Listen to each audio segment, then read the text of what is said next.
ఓం నమో భగవతే శ్రీరమణాయ. చాలా సంతోషం నాయన.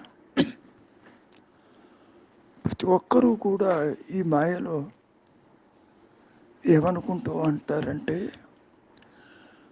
నేను సంకల్పిస్తేనే తప్ప పనులు జరగవు. దీని అర్థం ఏమిటి? నేను పని చెయ్యకపోతే ఆ పని ఆగిపోతుంది. చాలా విచిత్రంగా ఉంటుంది. ముఖ్యంగా దేహాత్మబుద్ధి జనించినప్పుడు ఒక కర్తృత్వం ఏర్పడుతుంది. కర్తృత్వం అంటే నాది, నేను చేస్తున్నాను. మరి కృష్ణ పరమాత్మ అర్జునుడితో కూడా ఇదే విషయాన్ని ప్రస్తావించాడు. నీవు కర్తవని ఎందుకు అనుకుంటావు? నీవేదో చేస్తున్నావని అనుకుంటున్నావు. నీవు ఒక పనిముట్టివి. ఆ ఉच्चతర శక్తి నిన్ను నడిపిస్తూ ఉంటుంది. పరమేశ్వరుడు ఈ జీవులని వారి వారి కర్మానుసారంగా ఆడిస్తూ ఉంటాడు. ఒక పని జరగకూడదు, నీవు ఎంత ప్రయత్నము చేసినా అది జరగదు సుమా. ఇది దేహాత్మ బుద్ధితో చూచినప్పుడు అర్థం కాదు.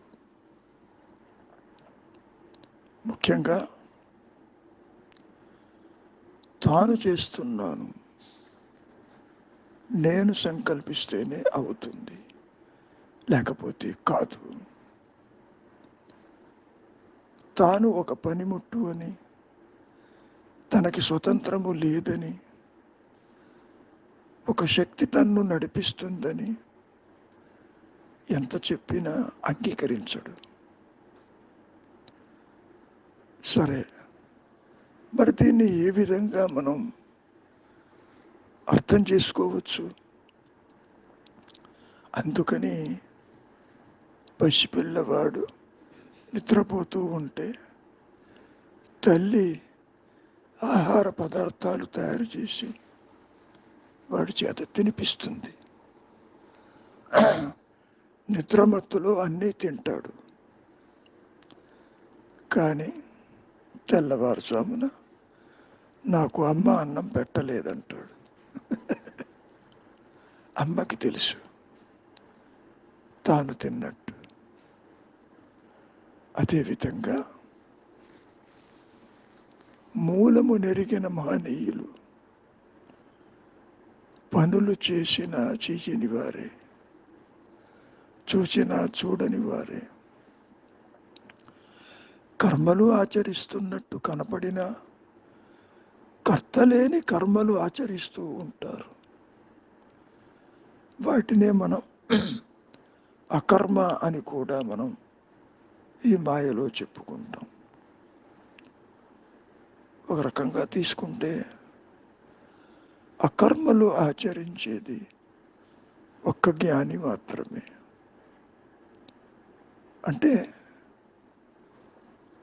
ఆలోచించి ఇది కావాలి, ఇది వద్దు, ఇది బాగుంటుంది అనేటటువంటి విషయాలతోటి ప్రమేయం లేకుండా తాను ప్రవర్తిస్తాడు. కనుక సర్వాన్ని నడిపించేటటువంటి ఆ ఉच्चతర శక్తి నిన్ను వదిలిపెడుతుందే? నీవు ఎప్పుడైతే ఒక పనిముట్టువి, ఒక దాని మీద ఆధారపడి నీవు ప్రకాశిస్తున్నావు అన్న విషయం గుర్తించినప్పుడు అన్నీ ఆ ఉच्चతర శక్తే చూసుకుంటుంది. కృష్ణ పరమాత్మ గీతలో కూడా ఈ విషయాన్ని చాలా స్పష్టం చేశారు. నన్ను శరణుదొచ్చిన వారికి ఈ మాయ ఏది చెయ్యదు. అంతేకాదు, వారి యోగక్షేమాలు నేనే చూసుకుంటాను. యోగక్షేమం వహామ్యహం. ఎల్ఐసి వారు ఈ స్లోగాన్ని తీసుకుని వారి వ్యాపారం వాళ్ళు చేసుకున్నారు. అది వేరే సంగతి. సర్వాన్ని నడిపించేటటువంటి ఆ ఉच्चतर శక్తి వాళ్ళ కర్మానుసారంగా ఫలితాలను ఇస్తూ వారిని నడిపిస్తూ ఉంటుంది.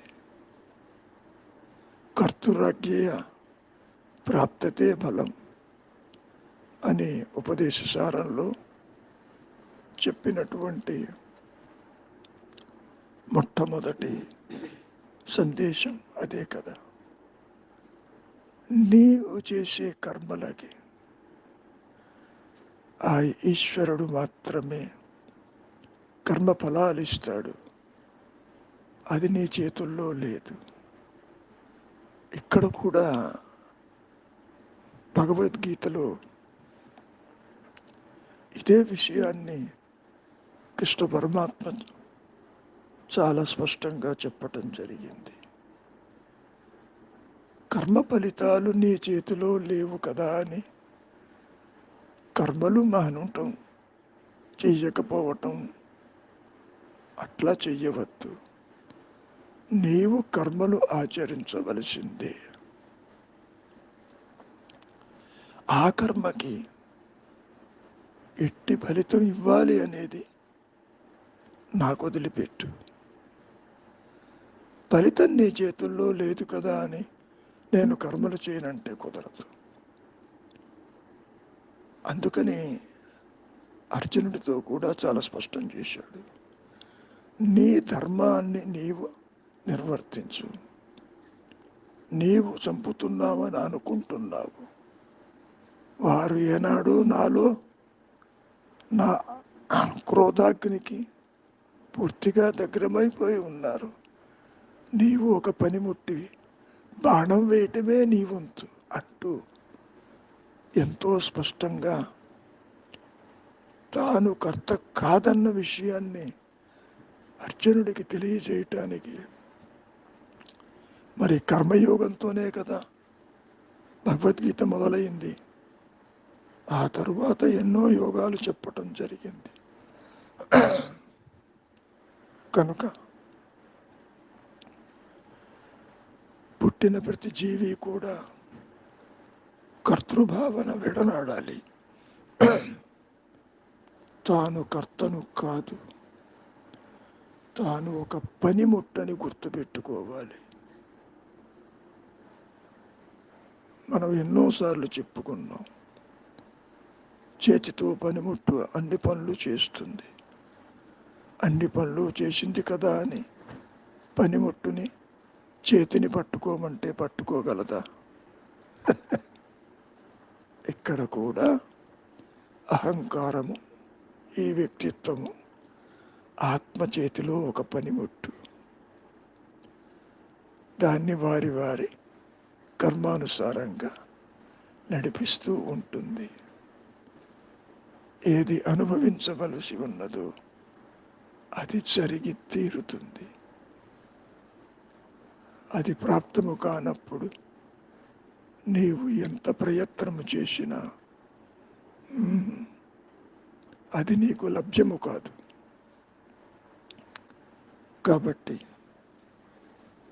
ఊరక ఉండుటే ఆ ఉच्चतर శక్తికి పూర్ణ శరణాగతి అయినప్పుడు నీ కర్మ, నీ కర్తృత్వము, నీ బలాలు అన్నీ ఆ శక్తే చూసుకుంటుంది. నీకెందుకు?